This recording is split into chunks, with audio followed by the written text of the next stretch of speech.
देखिए, इससे पिछली वीडियो में हम बात कर रहे थे राजस्थान में किसान आंदोलनों की, जिसमें कि हमने सबसे पहले जो है बिजोलिया किसान आंदोलन को पढ़ा था। आज हम बात करेंगे आमेर के इतिहास की। आमेर पर जो है पहले यहाँ पर जो है वो मीणा राजाओं का अधिकार हुआ करता था, लेकिन बाद में यहाँ पर जो है वो कछवा आते हैं और यहाँ पर मीणाओं को हराकर जो है अधिकार कर लेते हैं। तो आमेर पर जो है वो कछवाओं का राज था, यहाँ पर कछवा वंश था। जैसे बात करें कछवाओं की, तो कछवा जो है ये भगवान राम के वंशज माने जाते हैं, इसलिए इनको जो है रघुवंश तिलक कहा जाता है। भगवान राम के वंशज होने के कारण कछवाओं को जो है रघुवंश तिलक कहा जाता है। जैसे भगवान राम के दो बेटे थे, लव और कुश। कुश के जो वंशज है वो आगे चलकर जो है कुशवा कहलाए, और कुशवा का ही जो परिष्कृत रूप है वो है कछवा। तो कछुआओं को जो है भगवान राम के बेटे कुश का इनको वंशज माना जाता है। जैसे मेवाड़ वालों का आदर्श वाक्य था, जो दृढ़ राखे धर्म को तिहि राखे करतार। मतलब जो धर्म की रक्षा करते हैं उनकी रक्षा जो है वो भगवान करता है। इसी तरह आमेर वालों का एक आदर्श वाक्य था, यतो धर्मश्यते जयते। जहाँ पर धर्म है वहाँ पर जय है। तो सबसे पहले बात करें कछुआओं के प्रथम राजा, जो प्रथम शासक हुआ था दूलेराय। ये कछुआओं का पहला राजा था दूलेराय। इसका वास्तविक नाम था तेजकरण। दूलेराय का वास्तविक नाम था तेजकरण। दूलेराय इसलिए कहा जाता था क्योंकि ये जो है ये ज़्यादा जो है बन ठन कर रहा करता था और बहुत ज़्यादा ये गोरा था, इसलिए इसको दूलेराय कहा जाता है। ये 1137 में जो है नरवर मध्य प्रदेश से आता है। मध्य प्रदेश में एक जगह पड़ती है नरवर। तो दूलेराय जो है 1137 में नरवर से राजस्थान आता है। और पहले दौसा पर जो है यहाँ पर बड़गुजरों का अधिकार हुआ करता था। तो दूलेराय जो है ये 1137 में दौसा के बड़गुजरों को हराता है तथा दौसा पर जो है ये अधिकार कर लेता है और दौसा को अपनी जो है पहली राजधानी बनाता है। इसके बाद जैसे बात करें जयपुर की, तो जयपुर के पास एक जगह पड़ती है रामगढ़। रामगढ़ पर पहले जो है मीणाओं का अधिकार हुआ करता था। तो जो दूलेराय है वो रामगढ़ पर जो है रामगढ़ के जो मीणा हैं उनको हराता है और रामगढ़ पर भी ये अधिकार कर लेता है और रामगढ़ को जो है अपनी दूसरी राजधानी बनाता है। पहली राजधानी दौसा, दूसरी राजधानी रामगढ़। तो रामगढ़ के मीणाओं को हराकर रामगढ़ पर भी जो है दूलेराय अधिकार कर लेता है और रामगढ़ में एक मंदिर बनवाता है, जमुआई माता का मंदिर। रामगढ़ में जो है दूलेराय जमुआई माता का मंदिर बनवाता है। ये जमुआई माता जो है ये कछुआओं की कुलदेवी है। और धीरे धीरे जैसे बात करें यहाँ पर जो जमुआई माता के मंदिर के कारण जो है इस रामगढ़ का नाम बाद में जो है जमुआ रामगढ़ कहलाने लग जाता है।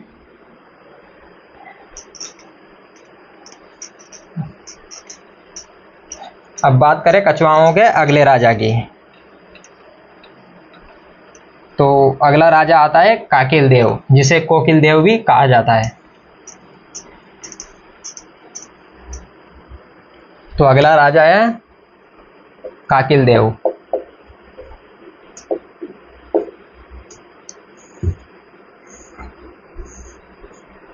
काकिल देव जो है ये 1207 ईस्वी में जो है आमेर पर अधिकार कर लेता है। आमेर पर पहले जो है यहाँ पर मीणा राजा रहते थे। ये मीणा राजाओं को हराता है तथा 1207 में जो है आमेर पर अधिकार कर लेता है और आमेर को अपनी जो है ये तीसरी राजधानी बनाता है। पहली राजधानी दौसा, दूसरी राजधानी रामगढ़ और तीसरी राजधानी आमेर। आमेर राजधानी तब तक रहेगी जब तक जयपुर की स्थापना नहीं हो जाती है 1727 तक। इस तरह आमेर जो है कछुआओं की 520 वर्ष तक जो है राजधानी रही। इसके अलावा बात करें काकिल देव की, तो काकिल देव जो है आमेर में एक मंदिर बनवाता है, अंबिकेश्वर माता का मंदिर। यहाँ पर जो है काकिल देव अंबिकेश्वर मंदिर बनवाता है क्योंकि आमेर का प्राचीन नाम मिलता है अंबिकापुर, इसलिए इस मंदिर का नाम हो जाता है अंबिकेश्वर मंदिर। अगला राजा आता है राजदेव। कछुआओं का अगला राजा है राजदेव। राजदेव की जो है बस एक बात है कि राजदेव जो है ये आमेर में एक महल बनवाता है, कदमी महल। तो कदमी महल का निर्माण जो है वो राजदेव ने करवाया था।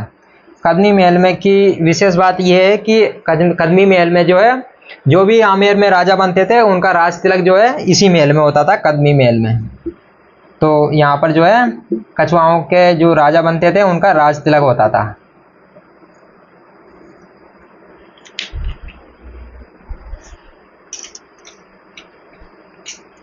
इसके बाद कछवाओं का अगला राजा आता है भारमल।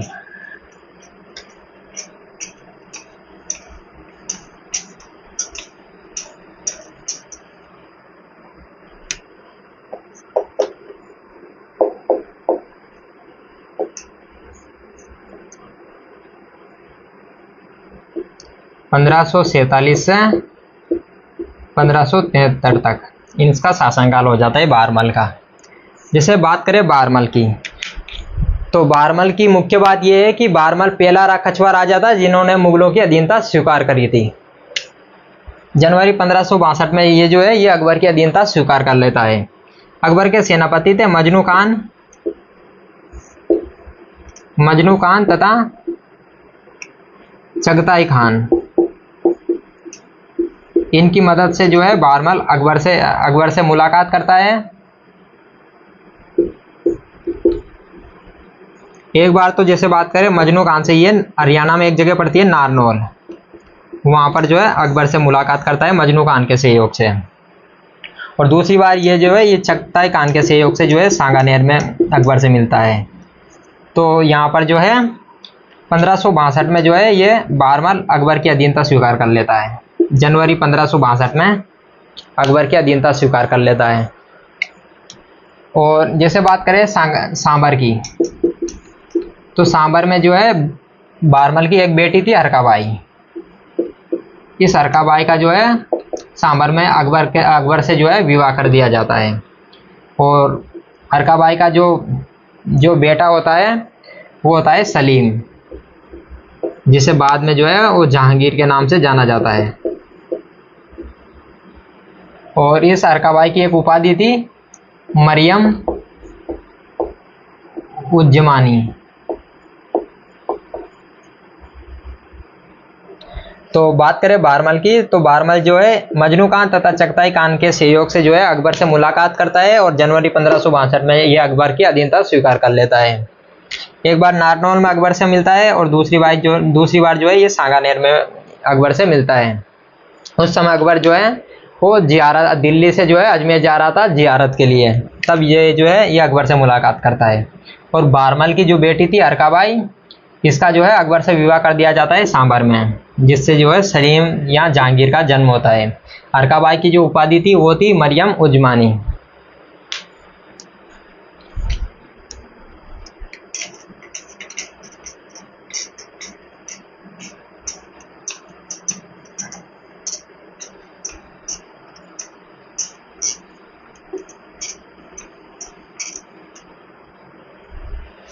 इसके बाद जैसे बात करें भगवंत दास की, अगला जो कछवा राजा है वो है भगवंत दास, 1573 से 89। जैसे भगवंत दास की हमें कुछ बातें याद है। जैसे 1573 का जो अभियान था महाराणा प्रताप को अधीनता स्वीकार करने के लिए, तो अकबर जो है वो तीसरे अभियान के रूप में 1573 में भगवंत दास को जो है भेजता है महाराणा प्रताप की अधीनता स्वीकार करने के लिए, लेकिन महाराणा प्रताप जो है वो मना कर देता है। 1569 में जो है 1569 में अकबर जो है वो बूंदी पर आक्रमण करता है और उस समय भी जो है भगवंत दास अकबर के साथ जाता है। लेकिन जो भगवंत दास है वो बूंदी के राजा, उस समय जो बूंदी का राजा था वो था सुरजन।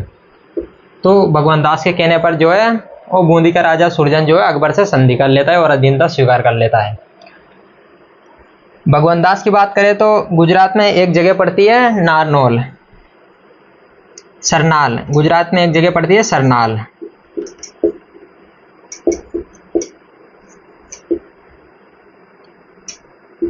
और यहाँ पर जो है अकबर के भाई बंधु रहते थे मिर्जा, ये अकबर के खिलाफ जो है विद्रोह कर देते हैं।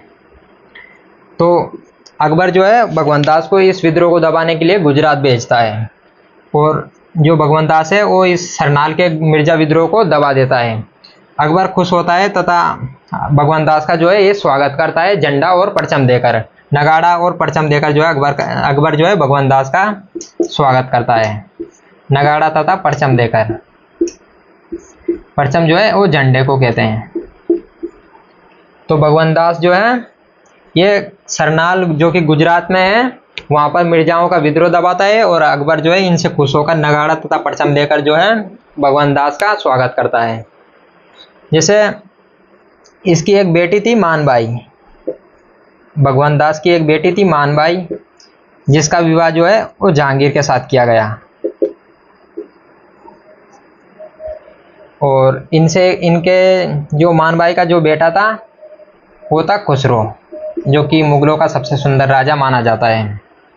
ये बाद में जो है, और मानबाई की जो उपाधि थी वो है शाह बेगम। इनका जो बेटा था खुसरो ये मुगलों का सबसे सुंदर राजा, सबसे सुंदर जो है राजकुमार माना जाता है, लेकिन बाद में खुसरो जो है वो जहांगीर के खिलाफ विद्रोह कर देता है। जहांगीर इसको बाद में जो है गिरफ्तार करके जेल में डाल देता है। और जहांगीर का एक और बेटा था खुर्रम, ये बाद में खुसरो को साउथ इंडिया ले जाता है, वहाँ पर इसको ले जाकर मार देता है।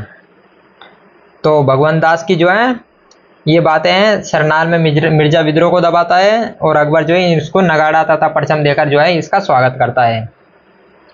और भगवंत दास की बेटी मानबाई का विवाह जो है जहांगीर के साथ किया जाता है। मानबाई की उपाधि जो है वो शाह बेगम थी और इनका बेटा था खुसरो।